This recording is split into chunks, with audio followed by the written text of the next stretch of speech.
While we are all waiting for a DLC announcement for Jurassic World Evolution 2, I want to talk about something that always comes with a DLC, and that is the free update. I've already done videos about what kind of features and content Frontier would ideally add in my opinion.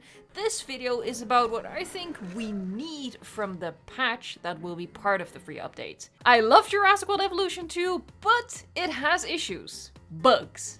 No, not those. Now, usually my content about this game is very positive because I genuinely love it. But after a scary, buggy moment during last Saturday's stream, I wanted to bring attention to some flaws and also tell you how you yourself can fix what I think is the worst bug right now until Frontier fixes it. Hopefully, someday, finally. I want to talk about the 5 main bugs that I am personally encountering in the game as a sandbox player. If there's a bug bugging you, comment it down below. Hopefully at least some of these will be fixed at some point. I'll go in the order of least annoying to most annoying in my personal experience. Least annoying but still needs to be fixed, dinosaurs at times hover or sink into the ground as they release from the hatchery. The game is almost a year and a half old at this point, so most of these animations we've seen plenty of times. It's not that big of a deal. Unlike other bugs I will talk about, this one is not even really an inconvenience. It is just a shame that if you do decide, hey, I want to watch this exit animation,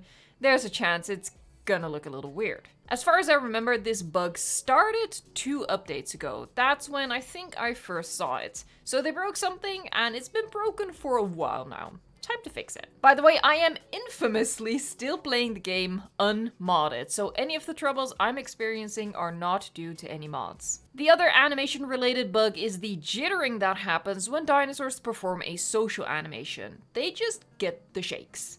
As a content creator, this is an inconvenience for me because it does sort of ruin the moment when I'm doing a park tour or just editing nice clips of dinosaurs together, and all of a sudden the dinosaurs start to go mental in the background. Because I usually stop a recording as soon as I see it, I don't actually have much footage of it, but it does happen regularly. The third bug is the Lagoon lights not showing up properly when you view them from the viewing gallery.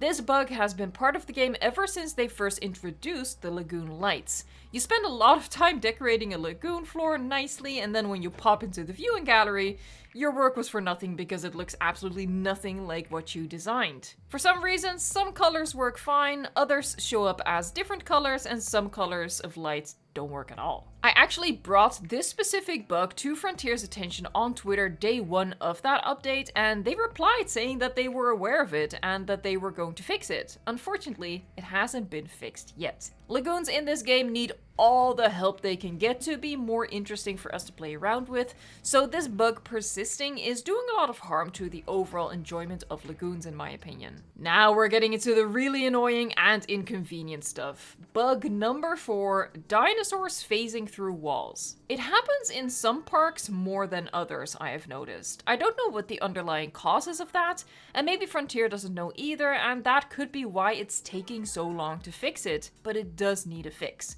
For example, in the park with all of my favorite dinosaurs, I didn't have this issue. But in Square Park that I'm building for channel members at the paleontologist level, dinosaurs simply walk out of their enclosure regularly. It is a hassle to deal with, it is a distraction, you don't want to be dealing with that if you're decorating a nice sandbox park, or worse yet, if you're trying to manage challenge mode or chaos theory mode. I can only imagine how frustrating it is to deal with these random escapes when you're trying to succeed in those game modes. The 5th bug actively gives me anxiety, and it is the helicopter glitch. I think we all know what I mean when I say that. The transport helicopters get stuck in place when you're trying to move a dinosaur from one place to another. Previously, I thought it only happened if you directly transport a dinosaur out of a hatchery, but actually recently, last Saturday, I ran into the issue where a released dinosaur that had been tranked also caused this issue of the helicopters just infinitely hovering in the air. I will say, and this is important to anyone watching who is also encountering this glitch, it has always eventually resolved itself for me. Usually saving, reloading, and then fast forwarding for a little while gets the helicopter moving again.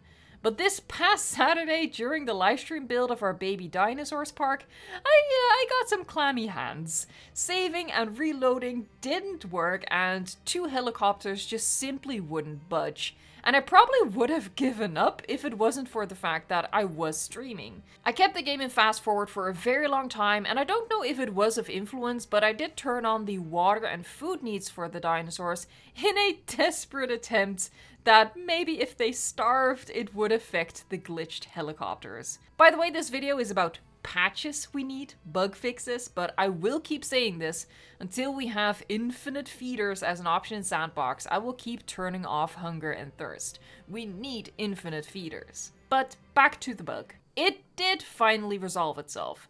The first helicopter moved and the second remained stuck for a little bit longer, but that one too finally got a move on.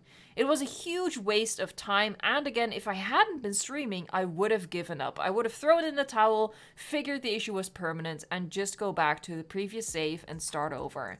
Thankfully, I didn't do that. So if you are encountering this bug as well, and you've also run into a situation where you think, okay, this time is permanent, it can't be fixed, I have to cut my losses here. Maybe not. Try what I did. Try changing the food settings. And I also saw someone say that a storm rolling in affected the helicopter AI as well and got them moving again. So also mess around with that and keep the game in fast forward and just hang in there. Hopefully it will eventually resolve itself for you as well, just like it has for me every single time.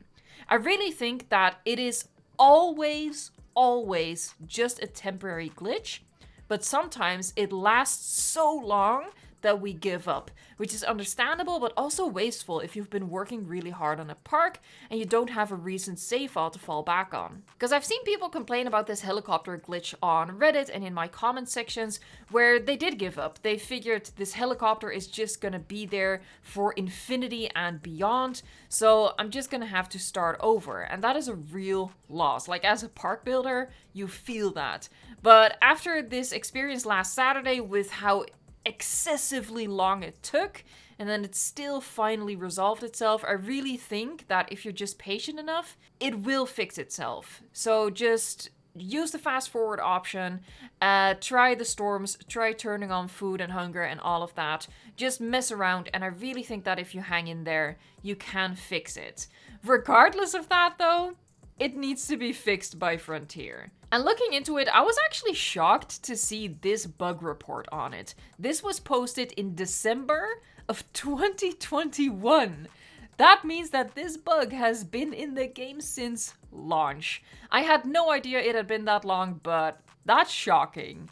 Now, I was also going to include at the end of this video a bit of a rant about the optimization of the game and the performance issues that I have been running into. And while I do think that the game would definitely benefit from some better optimization, I will also say that some of the issues that I've been facing in terms of low FPS count seem to be counteracted by me deleting just a ton of my save files. So perhaps if you are experiencing a drop in the performance of your personal game over the course of the past year, maybe try deleting some of your save files, because I just did that myself and literally one of my parks shot up 50 frames per second, like on top of what we had. We went from about 40 to close to 100 frames per second. So yeah, if you're having performance issues with the game, apparently the amount of save files that you have affects the performance of an individual map that you happen to be playing on. So if you have a lot of save files, just make a backup of them.